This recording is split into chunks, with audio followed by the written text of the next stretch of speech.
السلام علیکم ورحمۃ اللہ وبرکاتہ۔ صرف 5 منٹ کا مدرسہ قرآن و حدیث کی روشنی میں 14 رمضان المبارک۔ نمبر 1، اسلامی تاریخ۔ سب سے پہلے ایمان لانے والے۔ نبوت مل جانے کے بعد رسول اللہ صلی اللہ علیہ وسلم نے تبلیغ شروع کر دی، چونکہ عرب میں صدیوں سے کفر و شرک کی وبا پھیلی ہوئی تھی اور ہر شخص اس میں مبتلا تھا، اس لیے کھلم کھلا پیغام حق پہنچانا ایک مشکل کام تھا۔ لہذا حضور صلی اللہ علیہ وسلم نے پوشیدہ طور سے لوگوں کو اسلام کی دعوت دی۔ عورتوں میں سب سے پہلے آپ کی ہمدرد اور غمگسار زوج محترمہ حضرت خدیجہ رضی اللہ عنہما نے اسلام قبول کیا۔ مردوں میں آپ صلی اللہ علیہ وسلم کے بچپن کے دوست، تجارت کے ساتھی حضرت ابوبکر صدیق رضی اللہ عنہ سنتے ہی آمنا و صدقنا بول اٹھے اور ایمان لے آئے۔ لڑکوں میں آپ صلی اللہ علیہ وسلم کے چچا ابو طالب کے بیٹے حضرت علی رضی اللہ عنہ ایمان کی دولت سے مالا مال ہوئے۔ خادمیوں میں آپ صلی اللہ علیہ وسلم کے چہتے خادم حضرت زید بن حارث رضی اللہ عنہ اسلام قبول کیا۔ یہ چاروں حضرات پہلے ہی دن مسلمان ہو گئے۔ ان حضرات کا ایمان لانا حضور صلی اللہ علیہ وسلم کی نبوت سے پہلے کی زندگی سے بخوبی واقف تھے۔ آپ صلی اللہ علیہ وسلم کے سچے نبی ہونے کی روشن دلیل ہے۔ نمبر 2، حضور صلی اللہ علیہ وسلم کا معجزہ کھجور کے گچھے کا جلنا۔ کھجور کے گچھے کا چلنا۔ ایک دیہاتی رسول اللہ صلی اللہ علیہ وسلم کی خدمت میں آیا اور کہا کہ مجھے یہ کیسے یقین آئے کہ آپ نبی ہیں؟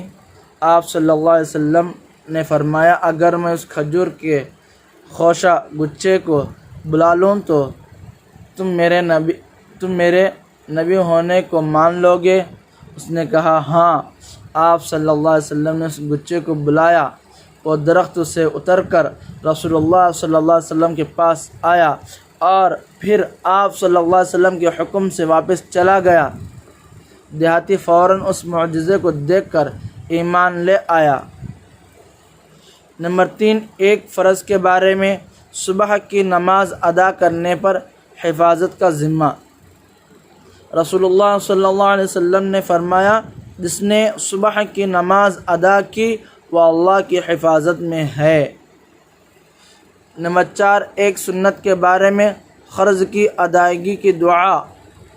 رسول اللہ صلی اللہ علیہ وسلم نے حضرت علی رضی اللہ عنہ کو یہ دعا قرض کی ادائیگی کے لیے سکھائی۔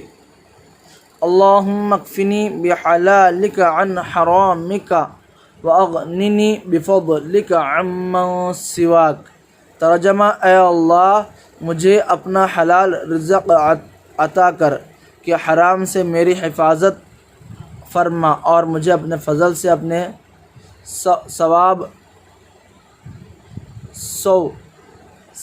اپنے سوا سب سے بے نیاز کر دے۔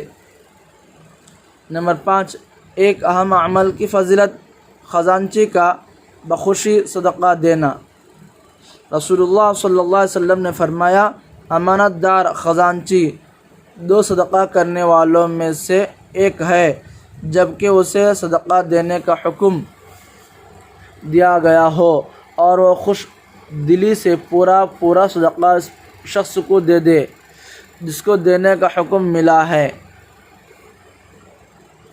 فائدہ، 2 صدقہ کرنے والوں سے مراد ایک خزانچی، دوسرا مالک ہے جس نے صدقہ کرنے کا حکم دیا ہے۔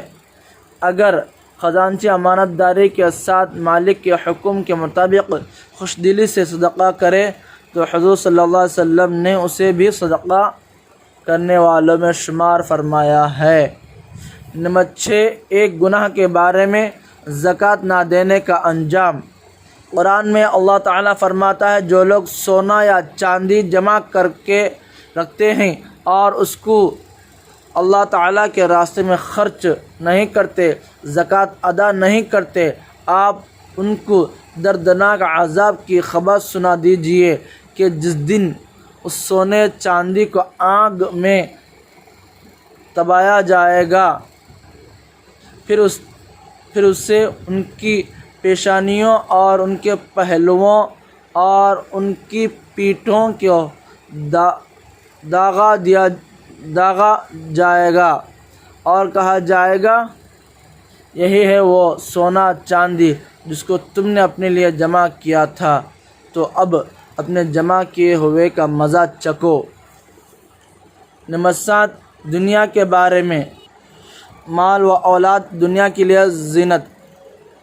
قرآن میں اللہ تعالیٰ فرماتا ہے مال اور اولاد یہ صرف دنیا کی زندگی کی ایک رونق ہے، اور جو نیک اعمال ہمیشہ باقی رہنے والے ہیں وہ آپ کے رب کے نزدیک ثواب اور بدلہ کے اعتبار سے بھی بہتر ہے اور امید کے اعتبار سے بھی بہتر ہے، لہذا نیک عمل کرنے کی پوری کوشش کرنی چاہیے اور اس پر ملنے والے بدلے کی امید رکھنی چاہیے۔